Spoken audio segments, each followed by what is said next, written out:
Hi everyone, and welcome to the Franchising Matters video series, brought to you by Reshift Media. My name is Steve Bjors, and I'll be your host for today.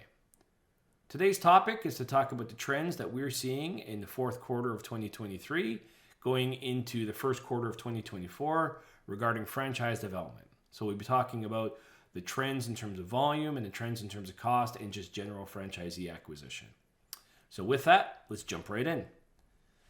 So when we're trying to understand the trend around franchise development or franchisee acquisition, one of the first places we want to understand is how much interest is there from people. So how interested are people in buying a franchise? So one of the best places to look is the search volume on Google. So what we do is we look at a variety of terms like franchise opportunities, best franchise to own, restaurant franchise, buy a franchise, and similar terms. And what we do is we plot the volume of those terms and we get a sense of how interested are people in franchising. Now, if we take a look at this graph, back in early 2022, interest was quite high. In fact, interest in franchising was very high through 2021 into 2022. We typically see really good volume for searches around franchising in January, February, March, and even into April. But then what we saw in 2023 was that the volume was substantially lower.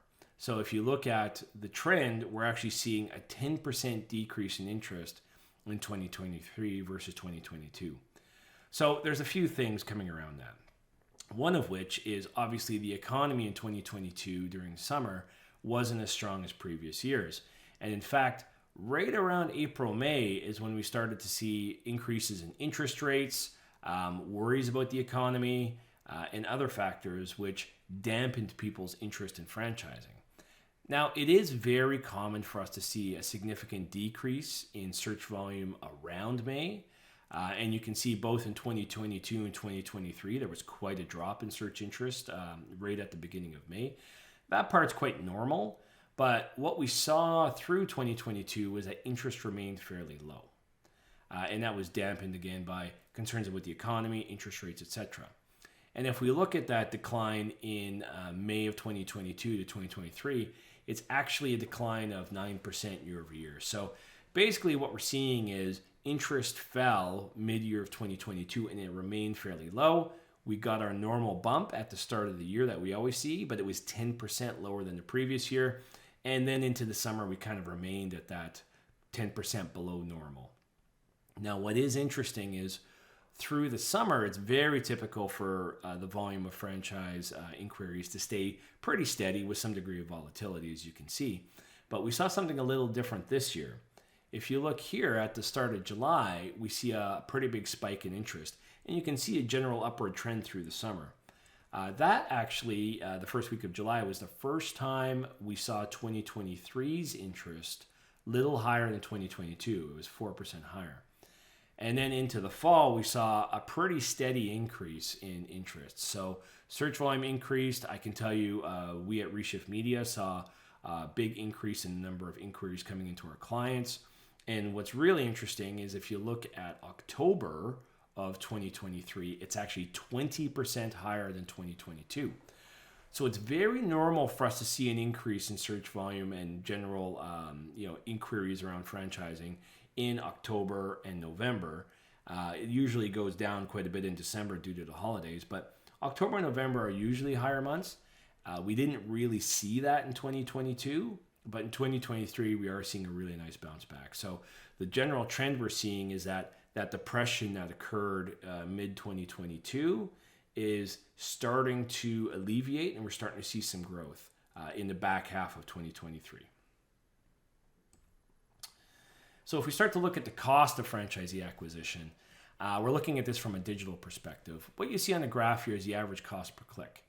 So we've averaged this across quite a number of our clients.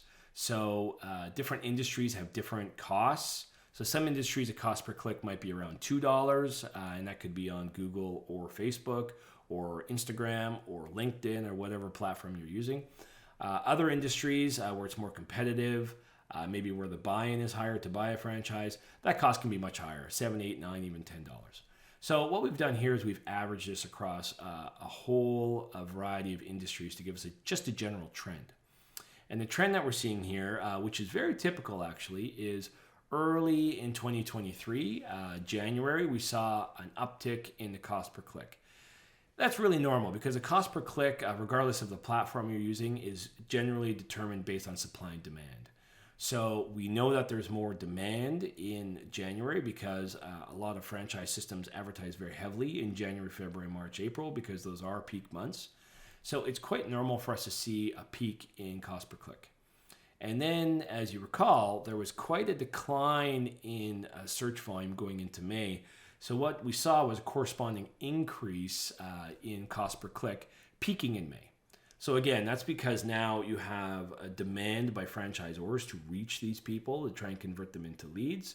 But at the same time, you've got declining interest. So due to supply and demand, what's happening is the cost is going up. Now, what's nice to see is going into the summer months, with that volume coming up that we talked about, we are seeing that cost per click come down, which is quite nice. The other piece of information we want to share with you is the average cost per lead. So again, this varies quite wildly across different industries. Some industries, their cost per lead is as low as $20 or $30 or $40.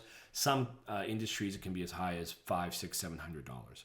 But again, we're looking at the overall trend to get a sense of what's happening in the marketplace. So if we look in January, there was a huge spike in cost per lead. Again, this is very normal. What's happening is a lot of franchise systems are coming into the market. They want to be able to find these potential franchisees. The cost per click's going up at the same time. So it's very normal to see the cost per lead, particularly in January, be quite expensive. Now, what's interesting is we start to see now the cost per lead decline, and it does often go in tandem with the cost per click, as you can see, which makes sense. If the cost for every click you receive is going down, in theory, your cost per lead should also go down if you're doing a good job of capturing those clicks.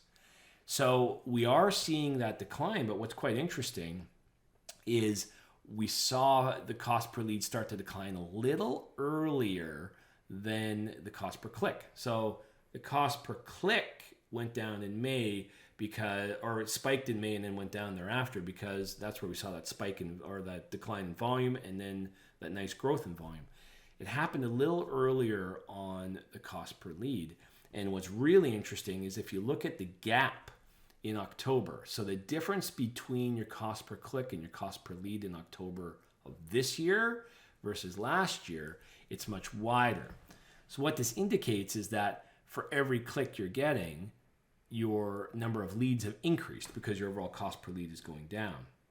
So this is excellent news, because what it indicates to us is an increase in interest. So we're seeing an increase in interest in the volume of search leads, which is excellent, but we're also seeing an increase in a gap here between your cost per click and your cost per lead, which now means that your advertising campaigns online are getting more effective. You're getting more leads for every dollar you spend. So what this tells us is that we got a lot of momentum going into the fall. Again, I can tell you from a Reshift Media perspective, we are absolutely seeing more leads coming in through the back half of the summer and the fall than we have through the rest of 2023 for our clients. So we're seeing nice momentum. A lot of this is likely due to the fact that although people are still worried about the economy and although interest rates are still high, there's been a bit of a settling in effect. Obviously, when interest rates first went up, they went up very rapidly. And what happened was there was a shock effect. People pulled back, they hunkered down, they wanted to stay where they were and not necessarily get a new franchise. But what we're starting to see is people are starting to see opportunity going into 2024. In terms of what we see working in the marketplace, without question, organic leads are still the best for any franchise system. So this is where prospective franchisee has gone to Google, they've conducted a search, and they found your franchise. That's either because they're searching the name of your franchise because they already know it, or because they've conducted a more broad search like best franchise opportunities or best QSR franchise to own or something like that, and they found your website. These are always the best leads because the person is clearly highly intentioned. They've bothered to go to Google, they've bothered to do a search, and then they've clicked on your website. And it's obviously very low cost because that organic search, there's no incremental cost to it. You don't have to pay Google for it, like a paid search click. The second most effective method we are finding is search engine advertising. So this is where you're actually paying Google or Bing to be able to show up for certain terms. This is a tried and true strategy which franchise systems have been using for a very long time. We are finding that in this period where it's high competition and somewhat lower volume of franchisees available, that this is a winning strategy. Anyone who is going to Google and who is expressing interest by, again, searching terms like franchise opportunities or buy a franchise or buy a restaurant franchise, they're great prospects and they're more likely to convert. So search engine advertising is absolutely a great way to go about it. Another really successful strategy we've seen, particularly in 2023, is Meta's lead ads product. So Meta is Facebook and Instagram. And they have a product where the form that someone completes is actually built right into the ad itself. So you don't have to click off to a landing page or a website, which can sometimes lead to people deciding not to convert because there's an additional friction and they have to go through additional steps. In a lead ad, they click the ad in Facebook or in Instagram and are immediately presented with a form they can fill in. We at Reshift have used these types of ads for some time, and I can tell you sometimes they work great, and sometimes they really have very low quality, and we're not very happy with them. In 2023, these ads actually have been quite effective. We've seen good volume and good quality coming from them. And LinkedIn is still effective. It is a high cost opportunity, and it's really tailored more for franchise systems who are more on the B2B side or who are looking for more of a professional franchisee or maybe a multi-unit owner franchisee. If you're looking for more of a B2C type of franchisee, someone who's a little more hands-on, LinkedIn probably isn't the best place for you to go. But these are the strategies we've certainly seen working through 2023, and we see no reason why those will change going into 2024. So our expectations going into the first quarter of 2024 is that we see no reason why the October trend in increase in volume and sort of steadying or called a decrease in cost per lead relative to the cost per click, we see no reason that that's going to change. As always, December will have a huge decline in leads. Our advice to anyone who's running advertising for franchise development is usually don't even bother advertising in the back half of December. But January and February are great months, and we do expect to see a good bounce back, particularly in February, March, and April. Those are going to be very good months. So any franchise system should have a plan in place to capture that lead volume early in early in 2024. And based on everything we're seeing, without another shock to the system or pandemic or huge increase in interest rates, we see all indications are that 2024 should be a stronger year than 2023 from a franchise lead generation perspective. But what we also expect is that competition for franchise leads will continue to be very high. In 2022 and 2023, we saw a huge increase in the number of franchise systems advertising for franchisees digitally, and we see no reason why that's going to change. Franchise systems have learned that advertising digitally is a good method of finding franchisees, so we expect that to continue going into the next year. I really hope you've enjoyed this video. I hope you found it interesting. Do join us. We will be doing more videos on franchise development, and what we'll be doing is interviewing several people who are in the franchise development space to get their take on what they're seeing. Thank you so much, and have yourself a great day.